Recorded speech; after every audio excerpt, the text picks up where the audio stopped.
할렐루야. 오늘도 말씀을 사모하는 우리 성도님들 위해 하나님의 은혜가 충만하기를 기도합니다.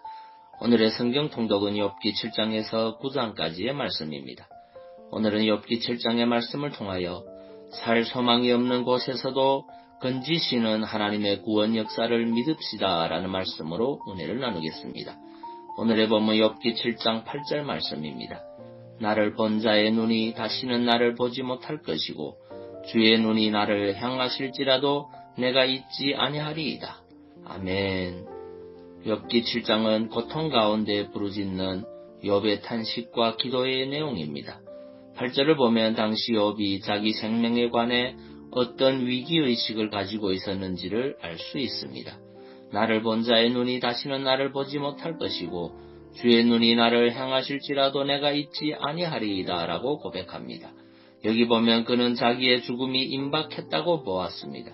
하나님께서 당장 손을 쓰시지 않으면 영원히 회복되지 못할 만큼 절체절명의 위기에 처해 있다고 생각했던 것입니다.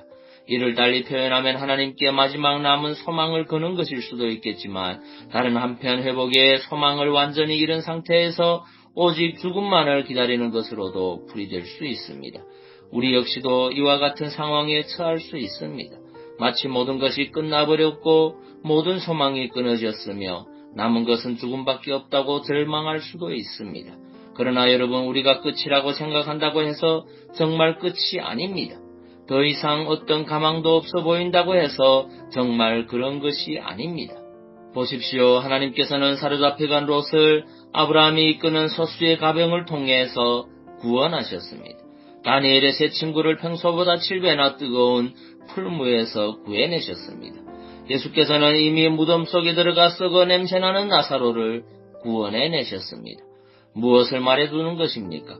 이미 상하고 썩어서 더 이상 아무런 소망이 없는 그곳에서도 하나님께서는 능히 구원해내심을 보여주는 것입니다.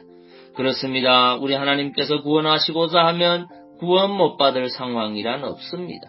다윗은 자신이 기가 막힐 웅덩이와 수렁에서 건짐을 받았다고 고백한 바 있습니다. 사도 바울은 자신이 힘에 지나도록 심한 고생을 받아 살 소망이 끊어지고 마음의 사형 선고까지 받은 상황에서도 건짐받았음을 고백했습니다.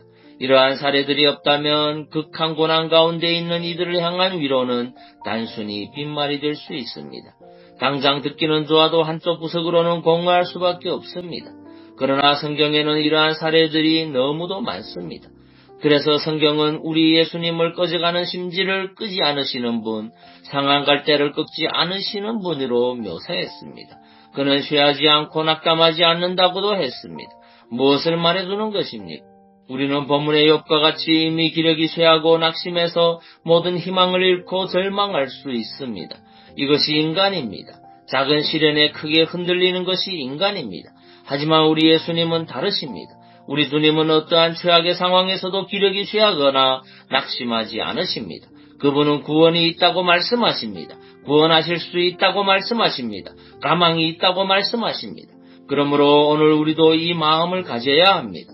세상은 혹시 절망해도 또 우리에게 절망할 것을 동용할지라도 우리는 미리 절망해서는 안 됩니다. 그리스도 예수의 이 마음을 가져야 합니다. 끝까지 절망하지 않는 마음으로 주를 바라보아야 합니다. 살 소망이 없는 곳에서도 건지시는 하나님의 구원 역사를 믿어야 합니다. 오늘도 믿음으로 주를 바라보며 승리하는 하루 되시기를 바랍니다. 기도하겠습니다. 사랑의 주님, 살 소망이 없는 곳에서도 하나님은 구원의 역사를 펼친다는 사실을 고백합니다. 인간이 끝이라고 생각하는 그곳이 하나님의 시작임을 고백합니다. 오늘도 고통 가운데 있는 심령들에게 믿음을 더하여 주시고 주의 은혜로 치유하여 주옵소서. 예수님 이름으로 기도하옵나이다. 아멘.